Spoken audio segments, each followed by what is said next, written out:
ข่าวโฮงเฮ็ดเฮอในเมืองไทยตีหนึ่งแตกโพ่งแห่งการเมืองมันลู่ตายสองก่อวันไหนวันที่9 เดือน2 ปลาย24นายโฮงเฮ็ดเฮออันมีตีเวียงป้านใช้เจตอนอายุทยาเป็นรองแตกโพ่งเสแห่งการเมืองมันลู่ตายสองก่อบาดเจ็บ4ก่อวันไหนภายหลวงปองจึงไทยปืนเผาว่าเป็นรองแตกโพ่งกว่าพ้องแห่งการเขาตึกกับเล็กสอเล็กตีโฮงเฮ็ดเฮอกวนเจอหมัดเจ็บนั้นไล่ส่งยศยาตัวไว้ตีโฮงยาอายุทยายาวในกวนหมัดเจ็บนั่นตา3ก้อหมัดเจ็บไว้หาวแหงอันกึดเหลือแทงก้อหนึ่งแด่จึนเขียนขึ้นเสลวงหงยากายาวว่าไหนย้อนเป็นรองอำสร้างต่อในอองตีเฮ็ดการแลถูกลีขับขึงให้ไลกาสายแตนปันกวนก็อันลู่ตายกว่านั้นไหนอาโมโจโหเป่าคอมมาตีภายตรงหนึ่งรองแห่งการเมืองมันลาดหนังไหนในสื่อข่าวเมืองไทยแต่ให้งานไว้ว่าตอนตาโจจอแมดดูแลโกวินทุน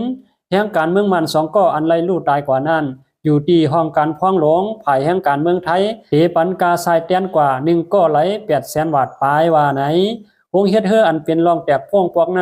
เมื่อป่นมา8 ปีนั้นก็ยามเปลี่ยนมายาวปอกหนึ่งยามมีแห่งการเมืองมันลู่ตาย4ก่อสื่อข่าว AFA ออกไว้หนังไหนออกข่าวในก็เลยปึงอิงเอามานางเงินหอมเตรียมต่างไว้ในสื่อข่าวผู้ต่อยฮอกเสียงหนังในข่าวไม่ส่งตั้งเสียงค่ะ